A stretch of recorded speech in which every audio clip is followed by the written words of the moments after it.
Bienvenidos a esta escuela, al curso de Estado, Política y Democracia, organizado por la Universidad UMED de Argentina, por la Estatal de Río de Janeiro y por el New School de Nueva York.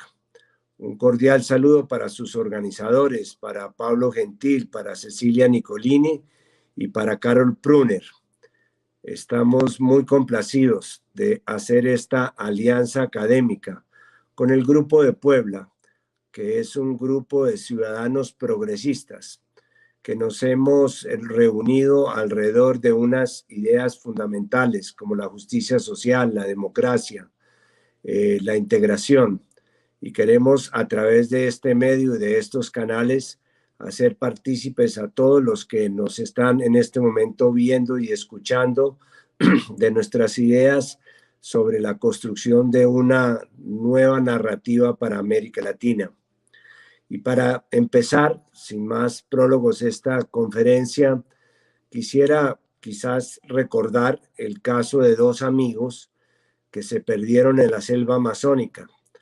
Y cuando ya comenzaba a hacerse noche, pues buscaron un indígena para que les indicara cuál era el camino más seguro para regresar a Manaos, que era el sitio donde venían. Y el indígena, con su sabiduría ancestral, les dijo, pues yo de ustedes no comenzaría aquí para devolverme a Manaos. Pues casi que podríamos decir que lo mismo sucede en el caso de América Latina. Cualquier análisis que se haga prospectivo sobre América Latina debería por empezar por reconocer que el sitio de donde veníamos antes de la pandemia no era el mejor sitio para comenzar una reconstrucción. Y no lo era porque en los últimos 5 años, del 2014 al 2019, vivimos lo que se podría llamar la década perdida, una mezcla entre factores económicos adversos que precipitaron la recesión de nuestros principales socios comerciales y económicos como Estados Unidos, Europa y la China, y factores políticos igualmente adversos, señalados por la llegada al gobierno de nuestros países de unos partidos conservadores retardatarios que de alguna manera volvieron a poner en marcha este taxímetro diabólico, que es el modelo neoliberal, por cuenta del cual en esos pocos años las posibilidades de crecimiento cayeron a la mitad, aumentó el número de pobres de una manera considerable y nos vimos obligados nuevamente a vivir problemas políticos relacionados con la desigualdad. En ese momento nos llegó el virus, el COVID-19. Y estamos viviendo por cuenta de ese virus, todavía lo estamos haciendo, la primera crisis planetaria o crisis global de los últimos 100 años. Una crisis difícil porque el virus es agresivo, por lo invisible, por lo rápido y paradójicamente por lo simple, lo cual le permite transportarse fácilmente e invadir los organismos haciendo un gran daño. Nosotros no estábamos preparados para una amenaza biológica. Nos habíamos preparado calculando muchos riesgos quizás para una guerra nuclear, para un calentamiento global relacionado con el deterioro del medio ambiente. También habíamos pensado en una hambruna por el tema de inseguridad alimentaria, pero no habíamos pensado en la opción de un enemigo biológico. No teníamos tampoco recursos para entenderlo. Lamentablemente la región en los últimos años ha disminuido la participación de lo que destina para la investigación y el desarrollo en ciencia y tecnología. Estamos por debajo del 0.6% cuando la mayor parte de los países desarrollados están invirtiendo hasta el 2% del Producto Interno Bruto. Y teníamos unos sistemas sanitarios desprovistos, desequipados. Las políticas de privatización de la salud prácticamente acabaron con el concepto de salud pública y acabaron con las posibilidades de una respuesta efectiva del Estado. ¿Qué nos queda entonces de este primer momento del virus, que es su aparición y haciendo todos los estragos que conocemos? Pues nos queda fundamentalmente la idea de que no podemos renunciar al papel protagónico que debe cumplir el Estado en la determinación y en la regulación del acceso universal a bienes públicos sociales, bienes como la salud, bienes como la educación, bienes como la vivienda, no pueden ser privatizados. El Estado necesita garantizar la calidad de vida que está implícita en la adquisición de esos bienes. Por eso, una primera reflexión es que conceptualmente necesitamos volver a darle un papel protagónico al Estado, pero no como resultado de un debate dialéctico entre el Estado y el mercado, porque si llegamos hasta allá, tendríamos que terminar diciendo concluir diciendo que además del Estado y además del mercado, hay un nuevo actor en esta ecuación que es la sociedad civil. Y esa sociedad civil es precisamente la que está sufriendo en este momento más por cuenta de los estragos que está produciendo el virus. Y vamos entonces al segundo momento, que es el momento en el cual los gobiernos deciden aislar a toda la población para defenderla de este enemigo invisible. Ha sido una larga tradición desde épocas medievales y antiguas la de establecer una especie de cerco para evitar este tipo de plagas, de pestes o de epidemias, y de guardar a la gente ante el temor a lo desconocido y mientras se encuentran recursos para enfrentarlo. Y esta no fue la excepción. Más de 4.000 millones de personas llegaron a estar en un momento dado en este año totalmente guardadas en sus hogares. En el caso de América Latina, este número pudo llegar a estar por encima de los 500 millones de personas. Pues bien, el aislamiento es una medida que tiene completa explicación y justificación desde el punto de vista de una medida defensiva. Pero no hay que confundir la decisión del aislamiento que tomaron los presidentes de la región como una recuperación de sus índices de popularidad y un perdón por los errores cometidos. La gente simple y sencillamente sigue las directrices que señala un dirigente en un momento de calamidad, como siguen las directivas de un capitán de un barco que está próximo a un naufragio, la gente que está buscando salvar la vida. Sin embargo, el aislamiento produjo problemas en primer lugar de carácter psicológico. Un aislamiento prolongado produce daños, produce psicosis, produce problemas de violencia intrafamiliar, la no asistencia de los niños a los colegios dificulta su socialización, les produce traumas.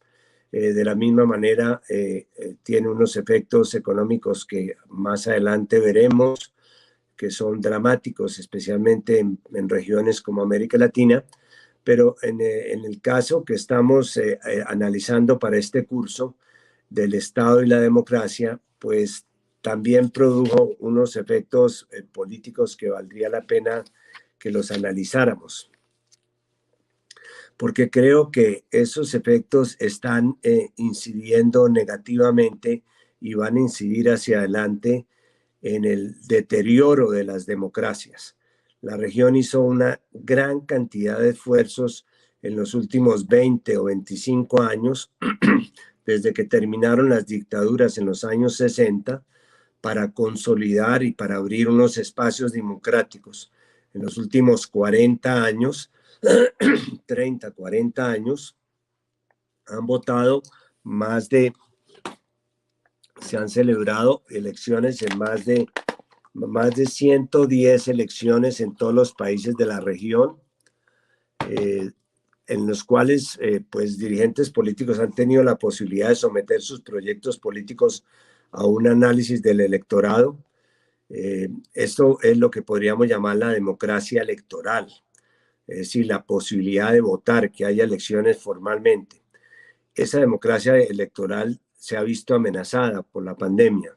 Hay países como Bolivia, como Ecuador, como Chile, que han tratado de cambiar las agendas electorales para acomodarla a los intereses del gobierno, para tener tiempo suficiente para organizar procesos de no reconocimiento de los resultados. Yo creo que esto habría sido imposible, impensable hace 2 años. Cuando ocupé la Secretaría General de UNASUR, desplegamos misiones de UNASUR que fueron casi a todos los países a acompañarlos en las elecciones. Ya había problemas, ya había dificultades, pero hoy día se ve un claro intento de desconocer las reglas electorales.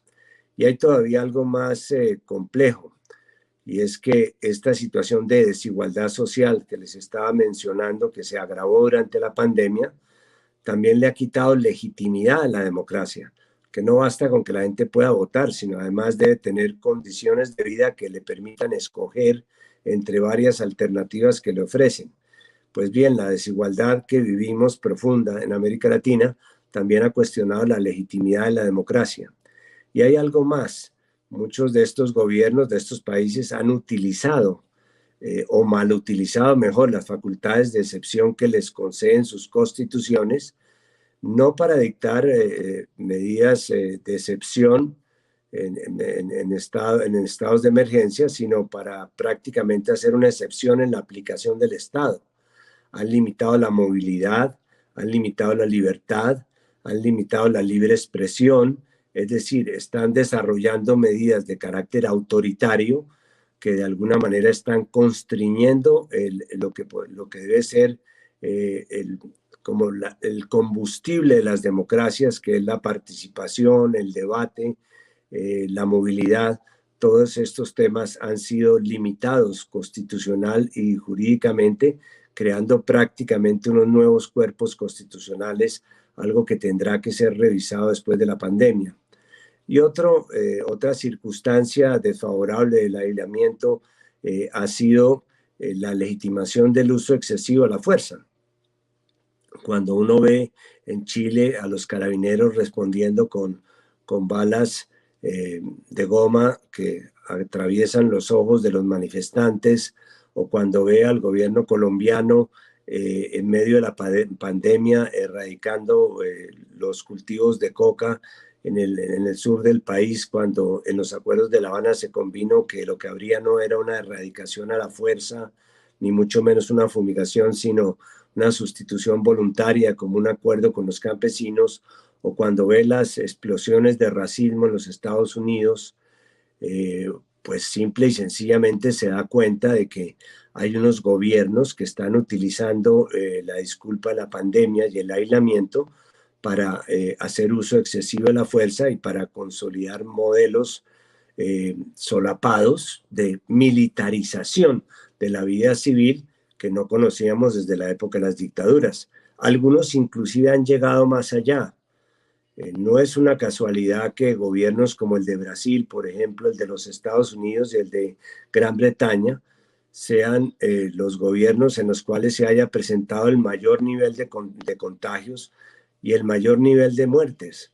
Esto se explica fundamentalmente porque podría existir un ánimo detrás de esos gobiernos de aplicar una especie de método de darwinismo social para que ciertos sectores débiles fueran inconscientemente sacrificados, de tal manera que ahí estarían, por supuesto, incluidos, pues obviamente, los sectores afrodescendientes, los sectores indígenas, los migrantes en Estados Unidos, los adultos mayores, considerados en algunas sociedades y por proyectos políticos como este, como desechables.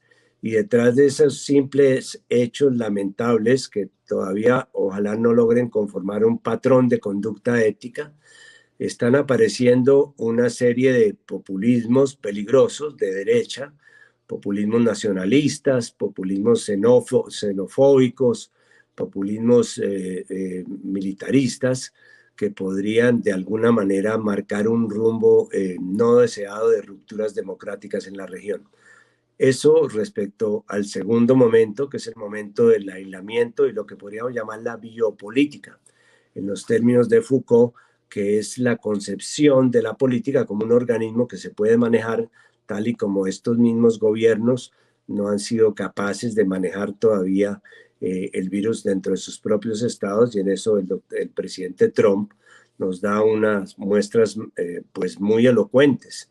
Hace poco él declaró que gracias, bendito mi Dios, que logré salir del coronavirus. Ojalá los 210,000 muertos que tiene Estados Unidos pudieran decir con el mismo júbilo y la misma alegría que el presidente Trump, que ellos también lograron salir del coronavirus. No lo podrán hacer porque hoy día están enterrados. Pues bien, pasemos entonces al tercer momento, que es el momento que podríamos llamar de la contención social, el impacto social que produce el virus sobre las condiciones de vida de todos los latinoamericanos, en la medida en que esas condiciones de vida y su respectiva asimetría o desigualdad puede afectar seriamente, como ya veíamos, la propia legitimidad de la democracia. Este dilema que se ha mencionado y que en algunas partes resulta ser cierto, de que el dilema fundamental era entre vidas o empleos, es un dilema relativamente falso en América Latina, por el hecho de que en nuestra región el 56% de los trabajadores, de quienes están hoy día en el mercado de trabajo, resulta que son informales.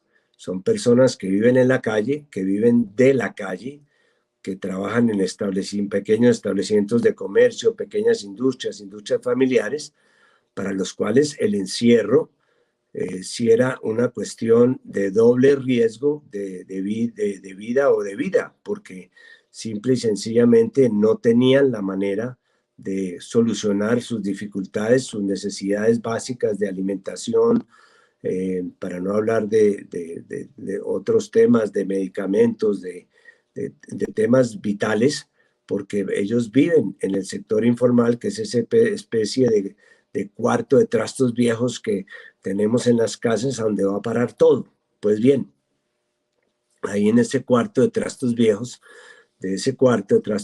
entre comillas, estaban viviendo pues una buena parte de los trabajadores latinoamericanos que de un momento a otro vieron interrumpidas sus posibilidades de vida.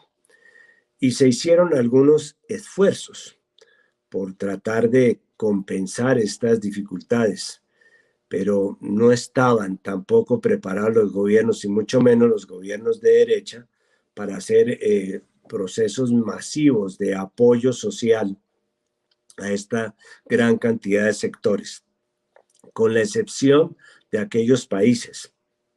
Destaco, no porque no hubiera otros, pero destaco el caso de Brasil, el caso de Colombia, de México, que establecimos durante nuestros gobiernos progresistas, unos sistemas de focalización de subsidios, es decir, como unas especies de acueductos para llevarles a la gente más necesitada subsidios en materia de alimentación, en materia de vivienda, en materia de apoyo a la vejez, pues con excepción de esos países que teníamos unos mecanismos no tan elaborados para saber dónde estaba la gente más necesitada y rápidamente llegarle con unos apoyos básicos.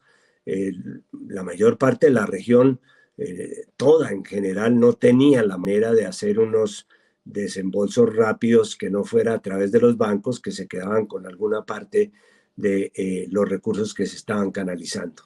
Entonces, esto obviamente planteó unas dificultades muy grandes y problemas que tenían que ver también con una nueva brecha que se nos abrió con ocasión del COVID-19 en la región.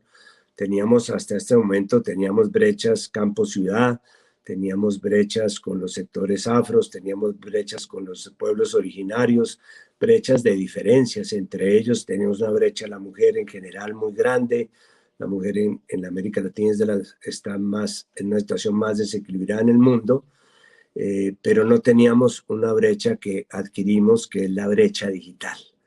No nos habíamos dado cuenta de que, claro, muy interesante, muy creativo y muy necesario hablar del teletrabajo, de trabajar desde la casa, de la telemedicina, consultas a distancia, de la teleeducación de los hijos, de la telebancarización para hacer vueltas bancarias. Pero resulta que en América Latina el 46% de los latinoamericanos no están conectados a las redes, o no tienen herramientas digitales, o no tienen sistemas de conexión. Esa brecha digital lo que va a hacer hacia adelante es aumentar todavía más la desigualdad que en este momento nos caracteriza en el mundo como una de las regiones más desequilibradas. Pues bien, frente a esas necesidades, pues lo que se hizo fue relativamente muy poco, y las cifras de CEPAL lo están demostrando. No los voy a aburrir con unas cifras que tal vez no se le quedan en la cabeza a muchos, pero simplemente decirles que una vez saliendo la pandemia, suponiendo que haya una vacuna que en el curso de un año pueda por lo menos defender a los sectores más vulnerables, nos vamos a demorar 15 años en recuperar lo que perdimos en términos de igualdad social, es decir, 15 largos años, y 10 años en recuperar lo que perdimos en actividad económica. Es decir, vamos a gastarnos alrededor de 20 años, mal contados, para poder compensar los daños que ocasionó la pandemia y que sigue ocasionando la pospandemia al tejido social, y los daños que le estamos causando al aparato productivo. Allí se necesitan entonces soluciones creativas, como por ejemplo lo ha propuesto Puebla, la renta básica, que todas las personas que estén a nivel de pobreza absoluta, es decir, que ganen menos de $2 diarios, puedan recibir un apoyo del Estado que les dé lo necesario para sobrevivir y para vivir, lo cual representaría alrededor de un 4% del Producto Interno Bruto. El costo para la recuperación de toda la pandemia nos cuesta alrededor del 10% del Producto Interno Bruto. Es decir, de todo lo que producimos, tenemos que destinar casi que el 10% para esos costos tan grandes, y eso significa unos esfuerzos muy importantes. Y la verdad es que medidas como la renta básica, que le permite a una persona por lo menos tener un dinero en efectivo para comprar lo básico, deberíamos comenzar por ahí, y luego sí comenzar a volver a construir el edificio de la igualdad a partir de esa nueva realidad. Bueno, y luego pasemos al cuarto momento. Ya tenemos el momento del aislamiento, el momento del virus, el momento del aislamiento, el momento de la contención social, que es lo que viene de la pospandemia, es decir, ¿qué viene aquí hacia adelante? Porque lo primero que quiero decirles es que el futuro no lo anticiparon con la pandemia. Antes pensábamos que esos temas como el del cambio climático, el de protección de los animales, la defensa del agua, los recursos hidráulicos, las energías limpias, la transición ecológica, las proteínas vegetales, que la inteligencia artificial, todo eso eran cosas del futuro. No, esas son cosas ya del presente. El futuro es ya. Y dentro de eso aparecen reflexiones muy importantes. Por ejemplo, ¿cuál va a ser el modelo económico que vamos a tener después de la pandemia? Porque no puede ser que hayamos vivido todos estos costos con toda esta cantidad de personas fallecidas, este daño social, para volver a lo mismo. Entonces, tenemos que diseñar un modelo distinto, un modelo, no el modelo neoliberal de mercado, sino el modelo solidario, un modelo que tenga en cuenta esencialmente que el hombre es el centro de la economía. Y eso se va a ver en la forma como se financie la pospandemia. La vamos a financiar con impuestos. Ok, muy bien, impuestos. ¿Pero qué tipo de impuestos? Impuestos regresivos para volver a subir el impuesto al consumo, los impuestos que pagan los pensionados, los trabajadores, o impuestos progresivos. ¿Por qué no grabamos los grandes monopolios digitales que se han enriquecido con la pandemia, las grandes industrias farmacéuticas? ¿Por qué no grabamos los grandes enriquecimientos que compartan algo de su riqueza?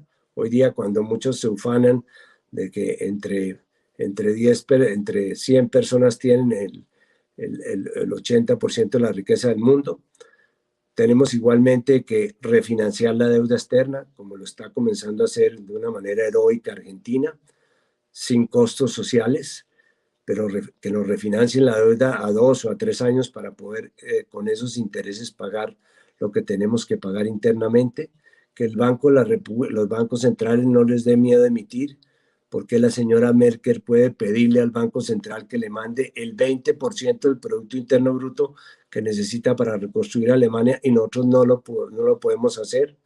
Y por supuesto la cooperación internacional que ha sido muy escasa en esta coyuntura, casi que lamentablemente escasa.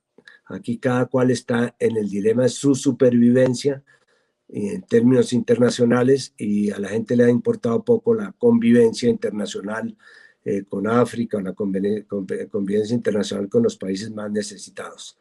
Entonces tenemos que diseñar ese nuevo modelo.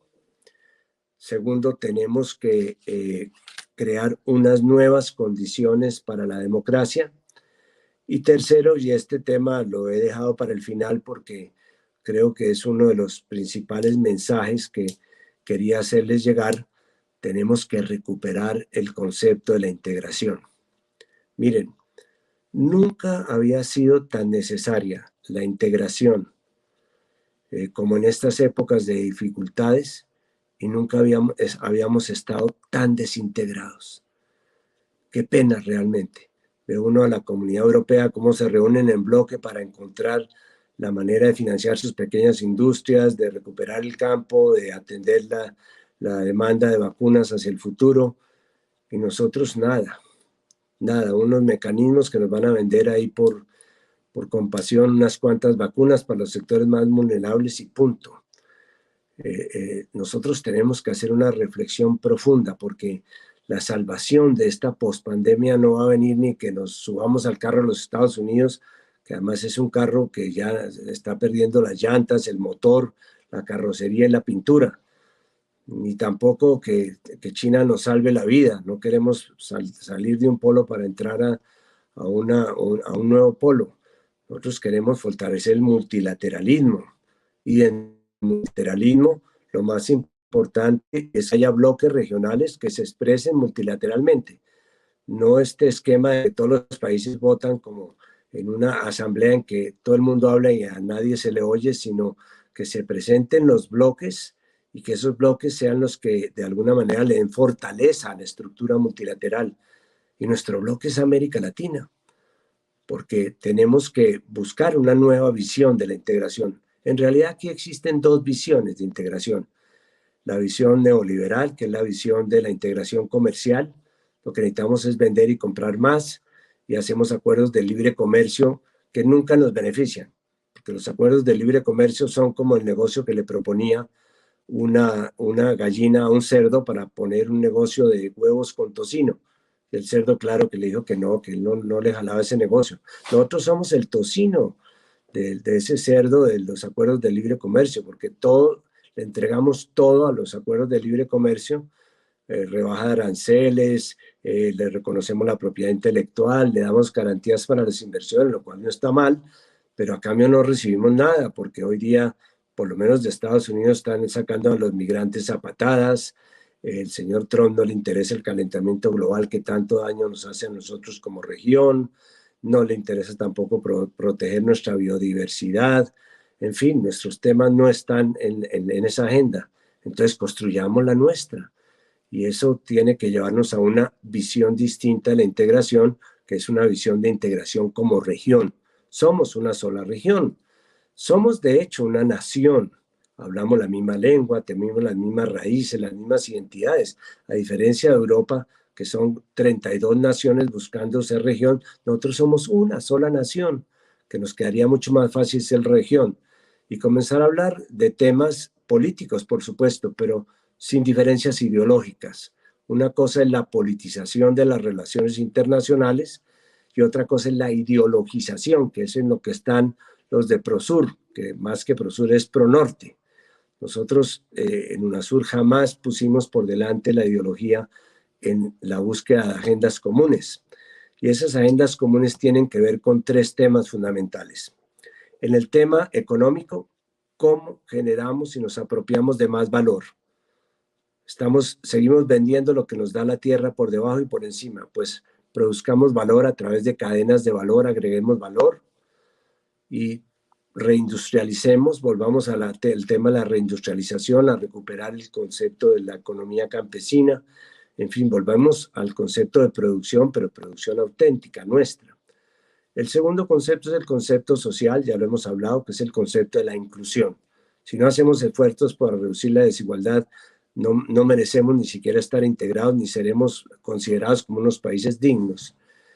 Y el último, que es el tema que es materia también de este seminario, es el tema de la político, que es la construcción de ciudadanía, que es el derecho que tenemos a tener derechos y la libre movilidad de esos 700 millones o 750 millones de latinoamericanos dentro de un espacio común, el derecho a trabajar en cualquier parte, el derecho a estudiar en cualquier escuela, en cualquier universidad de la región, el derecho a recibir servicios públicos, el derecho a elegir y a ser elegido. Ese concepto de soberanía que va por encima del tema reduccionista, negacionista de los migrantes que son tratados hoy día casi que como criminales, pues nos permitiría tener un concepto distinto de lo que es la integración de la infraestructura, la integración que tengamos nuestros ferrocarriles, nuestras carreteras, nuestra conectividad, que compartamos nuestros hallazgos en materia de ciencia y tecnología. Todas esas recetas que utilizan las regiones para producir más y para ser más justos, las podemos desarrollar a partir de un concepto de ciudadanía. Y claro, tenemos también unos objetivos políticos con los cuales quisiera ir ya redondeando. Tres, por lo menos. Tenemos que preservar esta región como una región de paz, un oasis de paz en el mundo, en un mundo afectado por conflictos étnicos, religiosos, con guerras que inclusive reproducen la Guerra Fría. Nosotros tenemos derecho a preservar esta condición de paz. No es que no tengamos conflictos, los tenemos. Tenemos problemas de seguridad ciudadana, tenemos problemas de patologías globales, como el terrorismo, el narcotráfico, el armamentismo, de las cuales hablaremos en la conferencia que yo me he comprometido a dictar. Pero también tenemos una vocación de paz.